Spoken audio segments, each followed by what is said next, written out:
सगियूं जे कच्चे में रहंदड़ हज़ारे ॿोड़ मुतासिर ग़रीब ख़ानदाननि जी सिंध सरकार तरफ़ां का बि वाहर न थी सघी। इलाइक़े वासी तक जे चूंडियल नुमाइंदनि मां नाउमीद थी पंहिंजी मदद पाण तहत रस्ता ठाहिण लॻा। SS न्यूज़ जे रिपोर्टर रहमान फिदा अब्बासी मूजिबि सगियूं जे कच्चे में हज़ारे ॻोठ आबाद आहिनि, जंहिंमें ॻोठ मतलब कल्होड़ो, ॻोठ मोहम्मद सूमर कल्होड़ो, लाल ॾिनो चन्ना, ग़ुलाम हैदर माची ऐं ॻोठ हाजी आदम ख़ान कल्होड़ो समेत केतिरनि ई ॻोठनि जा रस्ता ॿोॾि जे पाणीअ में ॿुॾी विया। ॻोठाणा पंहिंजी मदद पाण तहत रस्ता बहाल करण जी कोशिश में मसरूफ़ आहिनि। ॻोठाणनि मोहम्मद उर्स कल्होड़ो, ख़ादिम हुसैन कल्होड़ो ऐं ॿियनि SS न्यूज़ सां ॻाल्हाईंदे चयो आहे त गुज़िरियल 2 महीननि खां वॾियुनि तकलीफ़ुनि सां मुंहुं ॾेई रहिया आहियूं।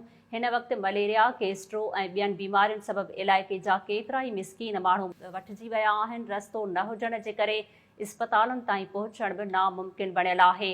हुननि जो चवणु हो त कल्होड़ा बिरादरी जे ॻोठाणनि पंहिंजी मदद पाण तहत केतिरा ई किलोमीटर रस्ता बहाल कया विया आहिनि।